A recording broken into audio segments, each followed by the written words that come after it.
देखिए page number 7 जो आपका है, हालांकि जो ओरल कॉम्प्रिहेंशन चेक था, जो क्वेश्चंस थे वो आपके कंप्लीट हो गए हैं और स्टोरी उससे भी आपके दिमाग में बहुत अच्छे से फीड हो गई होगी। फिर भी अगर कोई क्वेश्चन बनता है इसके ऊपर तो ये थोड़े से क्वेश्चंस और हैं, अगर आप इनको भी अच्छे से समझ लेते हैं तो ऐसा कोई भी क्वेश्चन नहीं होगा जो अगर किसी एग्जाम में आपसे पूछा जाता है इस स्टोरी को लेकर के तो उसका आंसर आपके दिमाग में नहीं हो। सबसे पहले क्वेश्चन देखिए, आपका जो फर्स्ट क्वेश्चन है वो क्या कह रहा है कि who does Lencho have complete faith in. तो यहाँ जो मेन वर्ड है उसको आपको समझना है हैव फेथ इन, विश्वास रखना। अब आपसे क्वेश्चन किया गया है कि who does Lencho have, Lencho रखता है किसके ऊपर, तो लेंचो का किसके ऊपर कंप्लीट फेथ है, यानी पूर्ण रूपेण विश्वास लेंचो किसके ऊपर रखता है। पहले तो आपको इस बात का आंसर देना है। तो निश्चित रूप से जिन लोगों ने स्टोरी को ठीक से पढ़ा है उन्हें समझ में आ रहा होगा कि लेंचो का जो पूरा भरोसा था वो यहाँ भगवान के ऊपर था, गॉड के ऊपर था। तो इतनी बात का आंसर हो गया। इसके बाद आपको एक बात और बतानी है कि which sentences in the story, इस स्टोरी के ऐसे कौन से वाक्य हैं टेल यू, जो आपको ये बताते हैं, जिसका मतलब ये बात, यानी जो बात ऊपर है। पहले तो आप ये बताइए कि लेंचो का पूरा भरोसा किसके ऊपर था, लेंचो कंप्लीट फेथ किसके ऊपर रखता था, पहली बात। अब आप जिसको भी बताते हैं तो आप ये बताइए कि ये जो आंसर आपको मिला कि लेंचो इसके ऊपर भरोसा रखता है, तो कौन से सेंटेंसेस हैं, क्योंकि डायरेक्ट तो इसका उत्तर ऐसा कहीं दिया नहीं है कि लेंचो इसके ऊपर भरोसा करता है। तो आपने ऐसे कौन से सेंटेंसेस हैं जिन्हें पढ़ करके इस बात को समझा कि लेंचो इसके ऊपर भरोसा करता है। जैसे यहाँ आंसर को देखिए, हम क्या कह रहे हैं कि लेंचो हैज। अब यहाँ देखिए क्वेश्चन में आपके लिए डज रखा गया है, इसका मतलब प्रेजेंट इंडेफिनिट है। अब यहाँ क्या था कि हु डज लेंचो हैव, यहाँ जो मेन वर्ब थी वो हैव है, लेकिन जैसे ही हेल्पिंग वर्ब हटेगी तो ये लेंचो के अकॉर्डिंग आएगी, और जब ये लेंचो के अकॉर्डिंग आएगी तो ये हैज हो जाएगा। ठीक, तो आपने कर दिया कि Lencho has complete faith in God. जैसे यहाँ आपसे पूछा गया था कि किसके ऊपर लेंचो का पूर्ण रूपेण विश्वास था, आपने कह दिया कि भगवान के ऊपर उसका पूर्ण रूपेण विश्वास था। अब पूछा गया कि which sentences in the story tell you this, तो ऐसे कौन से सेंटेंसेस हैं जो आपको ये बात बताते हैं। तो आप क्या कहेंगे कि देयर आर फ्यू सेंटेंसेस, कुछ सेंटेंसेस हैं विच शो दिस, जो हमको ये बताते हैं, जो हमको ये दर्शाते हैं कि लेंचो भगवान के ऊपर बहुत ज़्यादा या पूर्ण रूपेण भरोसा करता था। तो इन सेंटेंसेस को आपको एक एक करके लिखना है।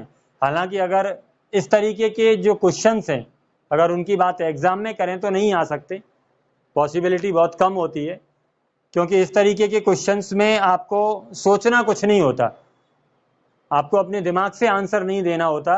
ये टू द पॉइंट जो सेंटेंसेस आपकी बुक में लिखे हैं आपको वो लिख देने होते हैं, और इसीलिए इस तरीके के क्वेश्चन आपके बोर्ड एग्जाम में बहुत कम पूछे जाते हैं। जैसे सबसे पहले हमें इस सेंटेंस से पता लगता है कि but in the hearts of all. तो इसके लिए अगर आप देखेंगे तो जो आपकी टेक्स्ट बुक है, टेक्स्ट बुक में आप आ जाएंगे पेज नंबर 5 पर।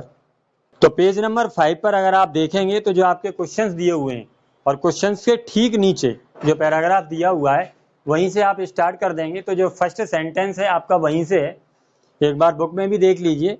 But in the hearts of all who lived in that solitary house, same की सेम वही आपको सेंटेंस लिख देना है। In the middle of the valley there was a single hope help from God. तो उस जो घाटी थी उस घाटी के मध्य में जो इकलौता मकान था, जो अकेला मकान था, उस मकान में जो भी लोग रहते थे उनके ऊपर उनका जो भरोसा था, उनकी जो आस थी वो केवल एक ही के ऊपर रह गई थी, और वो क्या थी कि there was a single hope help from God. और वो जो आस रह गई थी उनकी आप ये समझ लीजिए कि उनका एकमात्र जो भरोसा रह गया था वो भगवान रह गया था। तो उनको केवल और भगवान की मदद की उम्मीद रह गई थी। तो एक तो हमें इस सेंटेंस से पता लगता है। अगर हम सेकंड सेंटेंस देखें तो इसी के जस्ट नीचे अगर आप देखेंगे,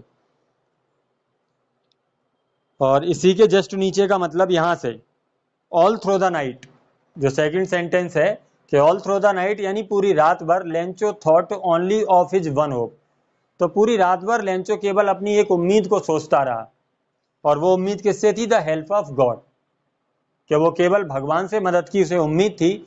हुज आइज, उस भगवान से जिसकी आंखें, as he had been instructed, जैसा उसे समझाया गया। और हर किसी को ये समझाया जाता है, हर किसी को ये पता होता है या ये मान के चलिए कि धीमे धीमे हमें ये समझ में आ जाता है कि भगवान वो होता है जिसकी आंखें देखती हैं, सी एवरीथिंग, सब कुछ, even what is deep in one's conscience, अगर किसी व्यक्ति के कॉन्साइंस में, जो गहरी आपकी आत्मा में जो विचार होते हैं, भगवान उनको भी देखता है। तो इससे भी उसे समझ में आया कि इसका मतलब अगर भगवान इतना गहरा भी देखता है, उसे ये समझाया गया, तो भगवान मेरी परेशानी को भी जरूर देखेगा। तो इससे भी उसे भगवान के ऊपर एकमात्र विश्वास उसका रह गया। अगला जो सेंटेंस है वो देखिए, आपका जो क्वेश्चन जो 3rd नंबर का है, तो ये जो पैराग्राफ है, इसी के अगला जो पैराग्राफ है आपका कि गॉड ही रोट, इस सेंटेंस से भी हमें पता लगता है कि वो लिखता है कि if you don't help me, तो वो भगवान को लिखता है कि भगवान अगर तुम मेरी मदद नहीं करते, माई फैमिली एंड आई, तो मेरा परिवार और मैं, I will go hungry this year, तो इस साल भूखे रहेंगे, तो मैं और मेरा परिवार इस साल भूखे रहने वाले हैं। तो उसे ऐसा लगने लगा, इसका मतलब उसे भगवान से मदद की पूरी उम्मीद थी कि भगवान तुम मेरी मदद करोगे। इसके बाद कुछ और सेंटेंसेस भी हैं, एक बार उनको और देखिए। ये 3 सेंटेंसेस हैं, इन सबको भी नोट डाउन कर लीजिए। और इन्हें आपको लर्न नहीं करना, केवल इन्हें पढ़ने के बाद आपको ये समझ में आना चाहिए कि स्टोरी में और कौन सी जरूरी बातें हैं। जैसे अगर आपसे ये पूछा जाता है कि लेंचो किसके ऊपर पूर्ण रूपेण विश्वास करता था, तो आप बड़ी आसानी से बता सकें कि लेंचो भगवान के ऊपर पूर्ण रूपेण विश्वास करता था। हाँ, इसके बाद वो जो 4th नंबर का सेंटेंस है उसको देखिए, वो भी आपका जो पेज नंबर आपका 5 है उसी पर से है, और जो बिल्कुल लास्ट पैराग्राफ है आपका उससे ठीक पहले, तो उस पैराग्राफ से है कि he wrote to God on the envelope, put the letter inside and still travelled went to town. तो यहाँ आपको केवल इस बात को समझना है कि ही रोट, उसने क्या लिखा, टू गॉड। ये बड़ी बात है कि किसी भी लेटर के ऊपर कोई इस तरीके से लिखे, जैसे अपन पता लिखते हैं कि किसके लिए, तो टू करके लिख देते हैं कि इसके लिए, ऐसे ही वो वहाँ क्या लिखता है कि टू गॉड, कि ये भगवान के लिए। तो ये बड़े विश्वास की बात है कि कोई इस तरीके से लिखता है। फिर वो लिखता क्या है, on the envelope put the letter, और अंदर एक लेटर को रखता है, स्टिल ट्रेवल्ड, थोड़ा सा परेशान होते हुए, वेंट टू टाउन, और कस्बे को जाता है। इसके बाद देखिए आपका जो नेक्स्ट सेंटेंस है, ये अगला आपका नेक्स्ट पेज पर है, पेज नंबर 6 पर। और अगर आप पेज नंबर 6 पर आएंगे तो वहां देखिए जो बिल्कुल लास्ट में 2 पैराग्राफ दिए हुए हैं, Lencho showed not the slightest surprise. तो इस पैराग्राफ में अगर आप देखेंगे तो 3rd लाइन है बिल्कुल लास्ट में, तो वहां से देखिए God could not have made a mistake, वो क्या कहता है, सेंटेंस है आपका कि God could not have made a mistake. उसको कितना अच्छा विश्वास था कि भगवान गलती तो कर नहीं सकता। Nor could he have denied, और ना ही वो मना कर सकता है। दोनों ही विश्वास थे कि भगवान, जिसके बारे में मुझे पता है कि जो बिल्कुल अंदर आत्मा में अगर कोई बात होती है उसको भी जान लेता है, तो ऐसा भगवान गलती तो कर नहीं सकता। और चूंकि मेरे अंदर, जैसे मैंने जो सही पैसा है वो मांगा है, मेरे साथ परेशानी हुई है, मेरी फसल बर्बाद हुई है, तो इसलिए वो मुझे मना भी नहीं कर सकता। तो उसका बहुत अटूट विश्वास था कि कुड हैव डिनाइड, कि वो उससे मना भी नहीं कर सकता लेंचो से, काई के लिए, वॉट ही हैड रिक्वेस्टेड, कि जो रिक्वेस्ट उसने करी है, जो पैसा उसने मांगा है, भगवान उसके लिए मना भी नहीं कर सकता। तो इस सेंटेंस से भी हमें पता लगता है कि उसका भगवान के ऊपर अटूट विश्वास था। इसके बाद जो लास्ट सेंटेंस है वो भी देखिए, ये आपको मिलेगा पेज नंबर 7 पर।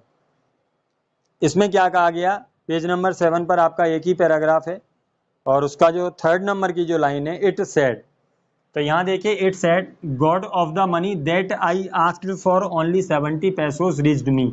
अब वो दोबारा पत्र लिखता है, उसमें क्या कहता है पैसे को लेकर के कि आई आस्क्ड फॉर, कि पैसा जो मैंने मांगा, ओनली 70 पैसो रीच्ड मी, उसमें से केवल 70 पैसा मेरे पास पहुंचा। सेंड मी द रेस्ट, जो बचा हुआ पैसा है वो मुझे वापस भेज दो। सिंस, क्योंकि, आई नीडेड वेरी मच, क्योंकि मुझे इस पैसे की बहुत ज्यादा आवश्यकता है। तो ये जो सेंटेंसेस हैं, इन सेंटेंसेस से ही हमें पता लगता है। तो यहाँ से आपको दोनों क्वेश्चन क्लियर हो गए। जो आपका क्वेश्चन था कि लेंचो किसके ऊपर फेथ रखता है, लेंचो किसके ऊपर भरोसा रखता है, कंप्लीट फेथ रखता है, तो आपने बता दिया कि गॉड के ऊपर। और कौन से सेंटेंसेस हैं जिनसे आपको पता लगता है, तो आपने बता दिया ये सेंटेंसेस हैं। लेकिन आप इन्हें किसी भी तरीके से लर्न नहीं करें, केवल बुक में से आपको छांट करके ये लिखने थे। यहाँ देखिए थोड़ी सी जो ग्रामर है वो आप और समझ लीजिए, नॉर को लेकर के, कि जितने भी आपके कोऑर्डिनेट कंजक्शंस होते हैं,